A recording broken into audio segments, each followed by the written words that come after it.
एक समय की बात है जब पांडव वन में विहार कर रहे थे। तब कड़ी धूप के कारण सबको प्यास लगी। एक घने वृक्ष की छाया में सब बैठ गए। तब युधिष्ठिर ने सहदेव को पानी की खोज कर पीने का पानी लाने को कहा। सहदेव पानी की खोज में निकला। पास ही उसे एक निर्मल पानी से भरा तालाब दिखा। प्यास के कारण वो तालाब में उतरकर पानी पीने लगा। तब एक यक्ष ने उसे रोका। यक्ष ने कहा, ये तालाब मेरा है, पहले मेरे कुछ प्रश्न के उत्तर दो, तभी पानी पियो।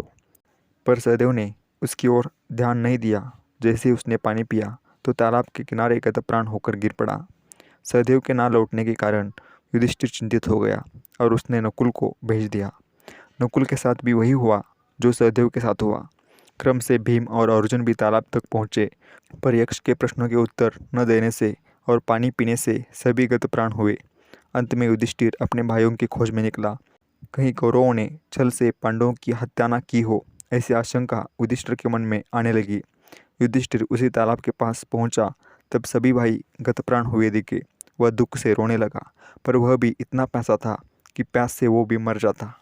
जब युधिष्ठिर पानी पीने के लिए तालाब में उतरा, तब वह यक्ष पुनः प्रकट हुआ और युधिष्ठिर को सब वृत्तांत बताया। युधिष्ठिर ने विनम्रता से यक्ष को प्रश्न पूछने को कहा।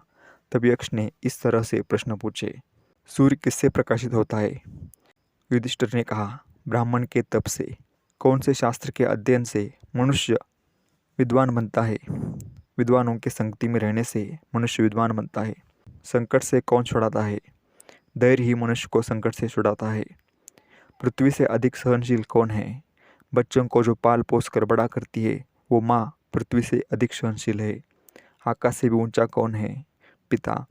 वायु से अधिक तेज कौन है? मन। घास से भी अधिक शुष्क कौन है? दुख भरा हृदय। सच्चा हमसफर कौन है? ज्ञान ही मनुष्य का सच्चा हमसफर है। घर में सच्चा मित्र कौन? पत्नी। मृत्यु के बाद कौन साथ देता है? धर्म। सबसे बड़ा पात्र कौन सा है? पृथ्वी। सच्चा सुख क्या है? सद्वर्तन का परिणाम ही सच्चा सुख है। त्याग करने योग्य क्या है? अहंकार। सुख कैसे निर्माण होता है? क्रोध के त्याग से। क्या त्यागने से मनुष्य धनवान होता है? लोभ। ब्राह्मण जन्म से श्रेष्ठ होता है या कर्म से? मनुष्य जन्म से नहीं, कर्म से श्रेष्ठ बनता है, इसलिए ब्राह्मण भी कर्म से श्रेष्ठ बनता है। दुनिया का सबसे बड़ा आश्चर्य क्या है? मृत्यु ही अंतिम सत्य है, फिर भी हर मनुष्य अमर रहना चाहता है। यही दुनिया का सबसे बड़ा आश्चर्य है। अंत में यक्ष ने पूछा, इन चारों भाइयों में से एक भाई को मैं जीवन दे सकता हूँ, तुम्हें कौन चाहिए? तब युधिष्ठिर ने सहदेव को मांग लिया। यक्ष ने कहा, अर्जुन या भीम को मांग लो, वे तुम्हें तुम्हारा साम्राज्य वापस दिलाने में मदद कर सकते हैं। तब युधिष्ठिर ने कहा, कुंती और माद्री मेरे पिता की दो पत्नियां थीं। कुंती का एक पुत्र मैं युधिष्ठिर जीवित हूँ, पर माद्री के दोनों पुत्रों की मृत्यु हुई है। माद्री के वंश को चलाने के लिए सहदेव को जीवित करो। युधिष्ठिर के इस उत्तर से यक्ष प्रसन्न हुआ। यक्ष के रूप में आए धर्मराज यम ने युधिष्ठिर की बहुत प्रशंसा की और चारों भाइयों को जीवित कर दिया। 12 वर्ष वनवास के बाद जो 1 वर्ष का अज्ञातवास है, उसमें कोई भी पांडवों को पहचान नहीं पाएगा, ऐसा आशीर्वाद देकर यमराज चले गए। इस तरह यक्ष ने पूछे हुए इस अध्याय को यक्ष प्रश्न रूप से जाना जाता है।